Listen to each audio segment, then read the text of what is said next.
రాజ్భవన్లో జనవరి 1, 1986లో చేరిన నేను 1989 December end వరకు ఉన్నాను అక్కడ.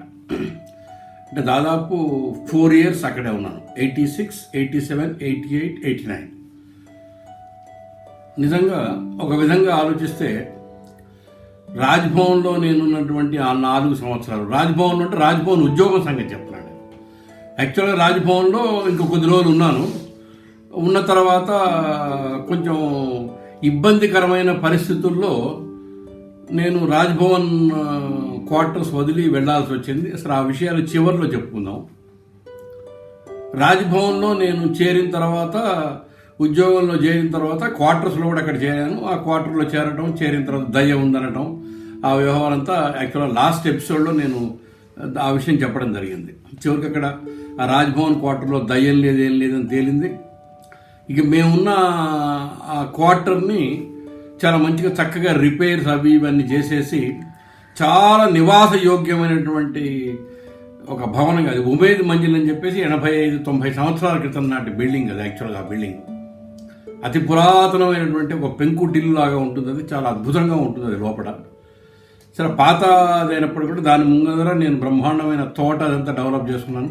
ఒక రాచరికంలాగా ఉండేది. అక్కడ బయట కూర్చొని 2 కుర్చీలు వేసుకుని ఆ చింత చెట్టు కింద కూర్చొని మాట్లాడుతుంటే, నేను అక్కడ చేరిన కొద్ది రోజులుగా యాక్చువల్గా రాజ్భవన్ రెడ్ క్రాస్లో మా డాక్టర్ రంగారావు గారు కూడా సెక్రటరీ రెడ్ క్రాస్గా, Indian red cross society AP బ్రాంచ్గా ఆయన సెక్రటరీగా చేరాడు. చేరిన తర్వాత కొంచెం కార్యకలాపాలన్నీ పెరిగిన నేపథ్యంలో మా ఆవిడ బాబాయ్ గారు ఉండేవారు. మా ఆవిడ పిండి గారి హస్బెండ్ ప్రేమ అని చెప్పేసి, అంటే నాకు అత్తగారు వరుస అవుతుంది. ఆ ప్రేమ గారి హస్బెండ్ పింగిలి మసూదన్ రావు గారిని, వాళ్ళు కూడా రాజ్భవన్లో మేమున్న ఇంటి పక్కన ఇంకో చిన్న 2 గదుల ఒక క్వార్టర్ లాంటిది ఉంటే ఆ క్వార్టర్లోకి వాళ్ళు వచ్చారు.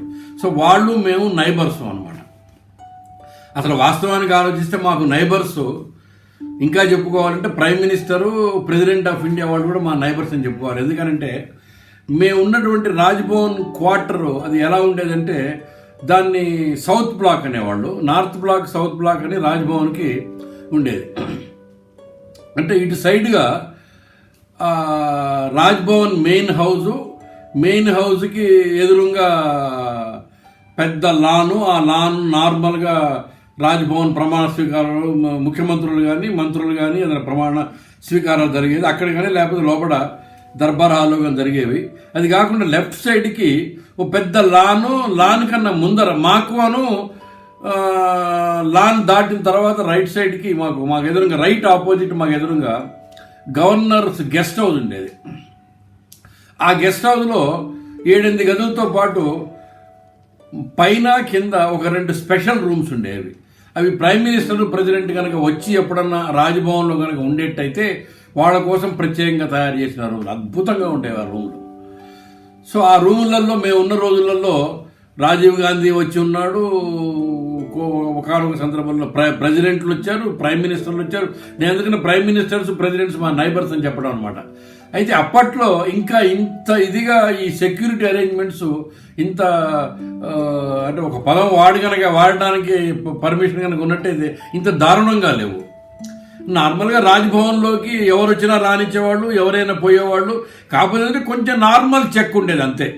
ఏదో ఎంట్రన్స్ దగ్గర చెక్ ఉండేది తప్ప ఇవాళ ఉన్నట్టు మేము అక్కడ ఉండలేకపోయేవాళ్ళం. అక్కడ మేము అర్ధరాత్రి అపరాత్రి ఎప్పుడు పడితే అప్పుడు రాజ్భవన్ పక్క గేట్లోంచి వచ్చేవాళ్ళం, ఉండేవాళ్ళం. రాజ్భవన్లో యాక్చువల్గా నిజంగా నాకు కాంటాక్ట్స్ బాగా డెవలప్ అయినాయి అనమాట రాజ్భవన్లో. యాక్చువల్గా నేను బిహెచ్ఎల్ హైయర్ సెకండరీ స్కూల్లో పనిచేసిన 12 సంవత్సరాల తర్వాత సడన్గా ఒక రెవల్యూషనరీ చేంజ్ లాగా నా ఉద్యోగంలో, నా అప్రోచ్లో, లేకపోతే నా దైనందిన కార్యకలాపాలలో, నేను కాంటాక్ట్ చేస్తున్న పర్సనల్స్లో, నేను దగ్గరికి వచ్చే పర్సన్స్, వీటన్నిటిలో కూడా పెద్ద ఒక విప్లవాత్మకమైన మార్పు వచ్చింది నాకు. అసలు నాకే ఆశ్చర్యకరమైన పద్ధతిలో అభివృద్ధి జరుగుతుందా అనిపించింది.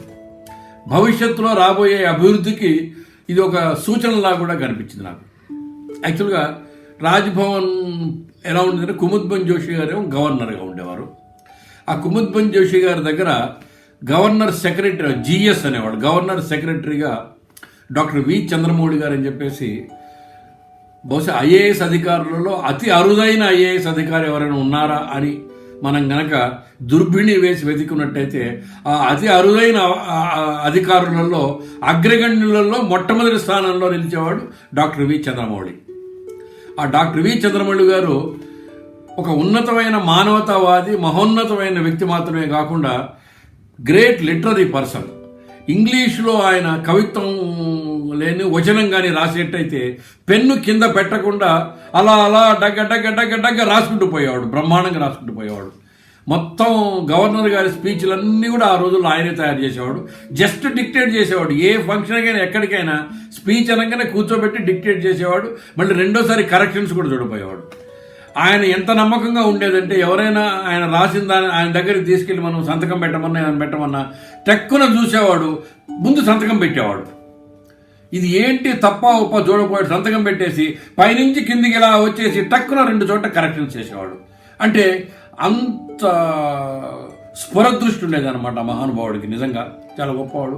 పైగా ఆయన చేతికి ఎముకలు ఎంతోమందికి ఎన్ని రకాల సహాయాలు చేశాడో ఎవరికీ తెలియదు. నిజంగా నేను హ్యాండీక్రాఫ్ట్స్ కార్పొరేషన్లో పనిచేస్తున్న రోజుల్లో ఆయన ఇండస్ట్రీస్ సెక్రటరీగా ఉండేవాడు. సెక్రటరీగా ఉన్నప్పుడు ఇప్పుడు ప్రస్తుతం ముషిరాబాద్లో ఎక్కడైతే ఎక్స్పోర్ట్ ఓరియంటెడ్ షోరూమ్ ఉందో లేపాక్షి, ఒకప్పుడు లేపాక్షి, ఇప్పుడు గోల్కొండ షోరూమ్ అంటున్నాం, అది దానికి స్థలం కావాలంటే దాదాపు 1.5 ఎకరాల 2 ఎకరాల స్థలాన్ని చిన్న కాగితం మీద రాసి అప్పటికప్పుడు ఆర్డర్స్ ఇచ్చేసి as principal secretary to industries my order is GO అన్నాడు. మాకు వెంటనే వితిన్ 2 days ల్యాండ్ అలైనేట్ కావటం. ఆ ల్యాండ్ అలైనేట్ అయిన తర్వాత గవర్నమెంట్ ఆఫ్ ఇండియాలో క్రాఫ్ట్ డెవలప్మెంట్ సెంటర్ ఫండ్స్ కింద, తర్వాత ఎక్స్పోర్ట్ ఓరియంటెడ్ షోరూమ్ అనే ఫండ్ కింద డబ్బులు తెచ్చి కడితే ఇవాళ 150 crores వర్త్ ప్రాపర్టీ వాళ్ళు వచ్చేసింది. అది జస్ట్ చంద్రమౌళి గారు చిన్న కాగితంతో. అదే కాదు, ఆయన దగ్గర సహాయం పడిన అధికారులు ఎంతమంది ఉన్నారో తెలియదు. ఎవరికి ప్రమోషన్ అంటే వాళ్ళకి ప్రమోషన్. నాకు ఒకసారి బాగా గుర్తుంది, చంద్రమౌళి గారు ఆయన సివిల్ సప్లైస్ కార్పొరేషన్ మేనేజింగ్ డైరెక్టర్గా ఉన్న రోజుల్లో ఆ సివిల్ సప్లైస్ కార్పొరేషన్కి ఒక బిల్డింగ్ కట్టించాడు సోమాజిగూడలో. ఇప్పటికీ ఆ బిల్డింగ్ బ్రహ్మాండమైన బిల్డింగ్ ఉంది, కట్టించాడు.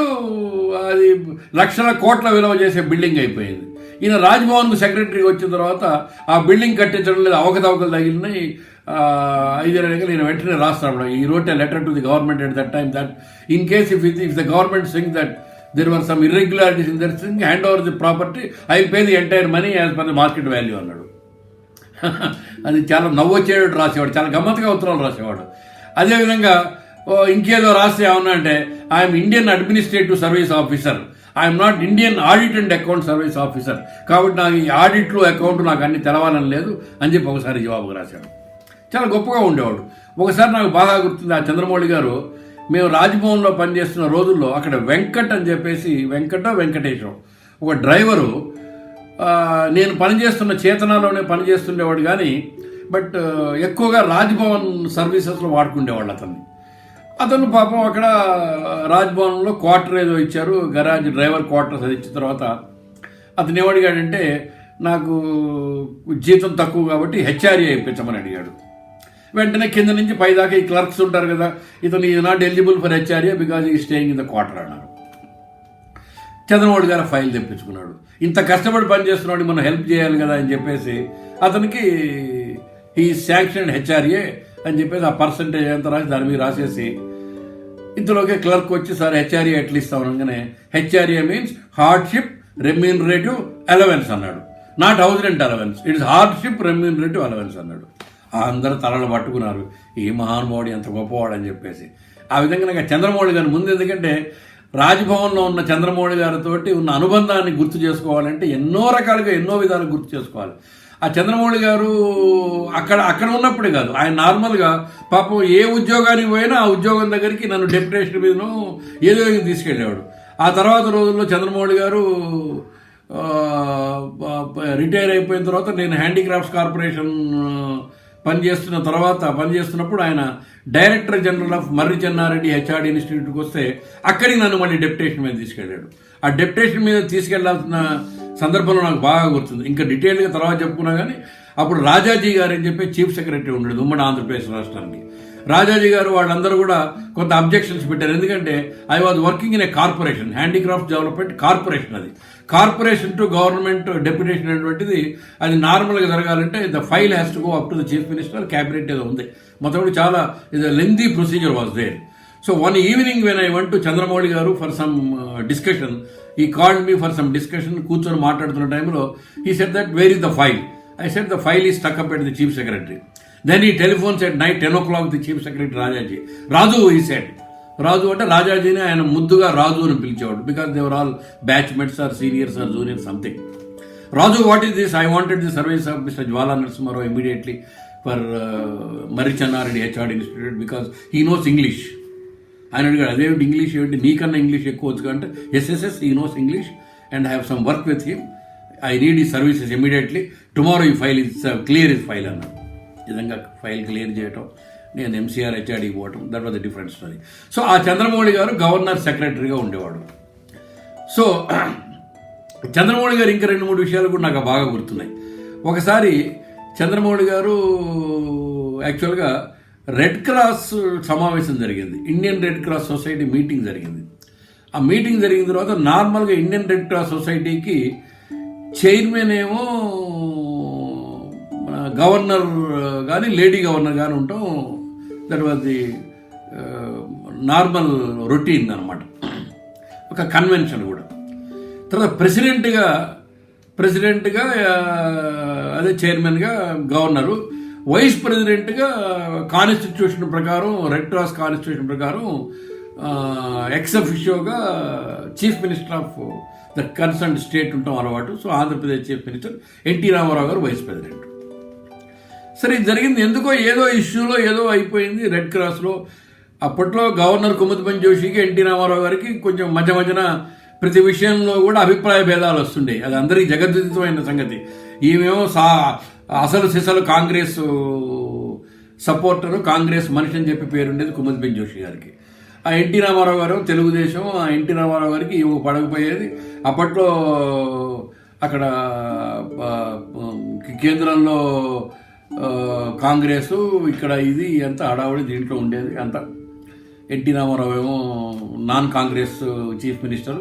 మొత్తం ప్రతిదానికి కూడా ఇక్కడేమో కాంగ్రెస్ ఎమ్మెల్యేలు వీళ్ళందరూ కూడా గవర్నర్ దగ్గరికి వచ్చిపోతున్నాడు ప్రతిదానికి. ఇప్పుడు ఎక్కడ ఇనాగ్రేషన్ కావాలన్నా ఏది కావాలన్నా టీడీపీ సంబంధించిన వాళ్ళు ఎన్టీ రామారావు గారిని తీసుకెళ్తే కాంగ్రెస్ సంబంధించిన వాడు గవర్నర్ తీసుకెళ్ళాడు. అప్పుడు కాంగ్రెస్ తరఫున 70-80 మంది ఎమ్మెల్యేలు ఉండేవాళ్ళు. చాలా పవర్ఫుల్ అపోజిషన్ ఉండేది అప్పట్లో. 70 మందో 30 మందో ఉండేవాడు, మొత్తం ఎమ్మెల్యే ఉండేవాడు. సరే ఈ రెడ్ క్రాస్ మీటింగ్ అయిపోయిన తర్వాత ఎన్టీ రామారావు గారు కోపం వచ్చింది. కోపం వచ్చేసి ఆయన ఏం చేశాడంటే రిజైన్ చేశాడు. నేను వైస్ ప్రెసిడెంట్గా ఉండను రిజైన్ చేశాడు. చేస్తే ఈ చంద్రమౌళి గారు చాలా గమ్మత్తైన మనిషి. కుముద్బన్ జోషి గారి దగ్గర ఇవన్నీ అంటే ఇప్పుడు చాలా రోజుల తర్వాత నేను ఇవన్నీ బయట పెడుతున్నాను, కానీ నార్మల్గా ఇట్లాంటి చెప్పకూడదు.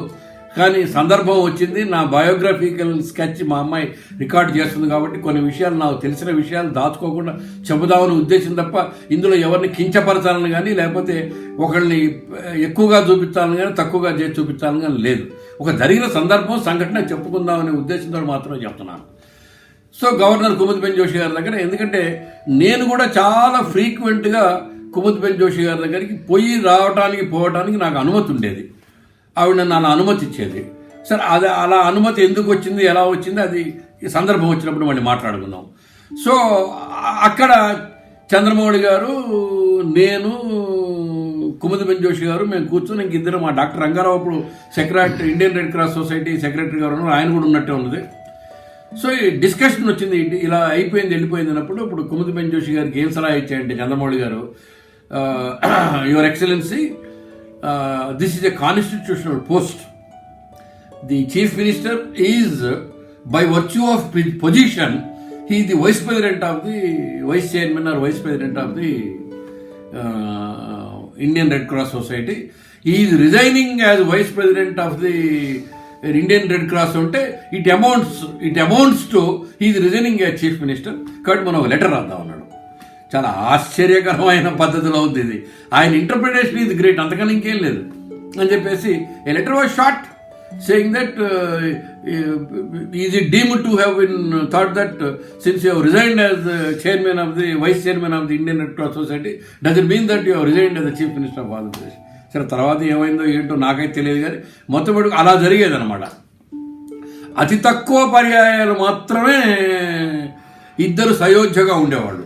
ఇంకా పడని సందర్భాలు నాకు బాగా గుర్తున్నాయి. ఏంటంటే ఎవ్రీ ఇయర్ రిపబ్లిక్ డే సందర్భంగా నార్మల్గా August 15th ఏమో ఇండిపెండెన్స్ డే సందర్భంగానేమో చీఫ్ మినిస్టర్ ఫ్లాగ్ హైస్టింగ్ ఉంటుంది. రిపబ్లిక్ డే సందర్భంగా గవర్నర్ ఫ్లాగ్ హైస్టింగ్ ఉంటుంది. ఈ గవర్నర్ ఫ్లాగ్ హైస్టింగ్ నాడు ఫ్లాగ్ హైస్టింగ్ అయిన తర్వాత గవర్నరు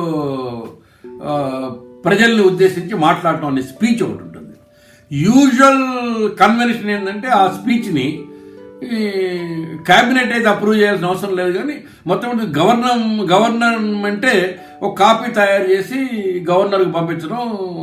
ఎందుకంటే అందులో ఆ సంవత్సరం పొడుగుతా రాష్ట్ర ప్రభుత్వం యొక్క అచీవ్మెంట్స్ అవి ఇవి. Because when governor speaks it means that it's my government, తన ప్రభుత్వం ఏం చేసిందో చెప్పాల్సినటువంటి ఒక సందర్భం అది. కాబట్టి నార్మల్గా ప్రభుత్వం తయారు చేసి ఇచ్చినటువంటి స్పీచ్లోనే ఏదో అనుకూలమైనటువంటి ఒకటి రెండు మార్పులు చేసుకొని విధానపరమైన తేడాలు అభిప్రాయ భేదాలు లేకుండా మాట్లాడటం అనేటువంటిది ఇట్స్ ఎ కన్వెన్షన్. కానీ ఈ కన్వెన్షన్కి విరుద్ధంగా ఆవిడ ఏనాడు కూడా ప్రభుత్వం పంపించిన స్పీచ్ చదవకపోయేది. ఎక్స్టెంపోర్గా క్రిటికల్గా ఉండేది ఆ స్పీచ్ అంతా కూడా. It was really wonderful. ఎలా చేసేదో ఆ ధైర్యం ఏంటో నాకు తెలియదు, కానీ క్రిటికల్గా స్పీచ్ ఉండేది, క్రిటికల్గా మాట్లాడేది. అంటే క్రిటికల్గా అంటే మరీ extremely critical of the government కాదు, కానీ తనదైన ఒక శైలిలో తనదైన పరిభాషలో. డాక్టర్ చంద్రమౌళి గారేమో ఆమెకు పాయింట్స్ ఇచ్చేవాడు. ఆ పాయింట్స్ తీసుకొని అద్భుతంగా హిందీలో స్పీచ్ ఇచ్చేది. యాక్చువల్గా ఆ స్పీచ్ని హిందీలో మళ్ళీ ఈవినింగ్ వచ్చిన తర్వాత దాన్ని ట్రాన్స్లిటరేట్ చేయించేసి దాన్ని ఇంగ్లీష్ ట్రాన్స్లేట్ చేయించేసి అవన్నీ పత్రికల వాళ్ళకు విడుదల చేయించడం, అదంతా ఒక కార్యక్రమంలాగా ఆ రోజు జరిగేది. అట్లా ఆవిడ 4 సంవత్సరాలు 3 సంవత్సరాలు చేసింది. నేను వచ్చిన సంవత్సరం నుంచే మొదలైంది అది.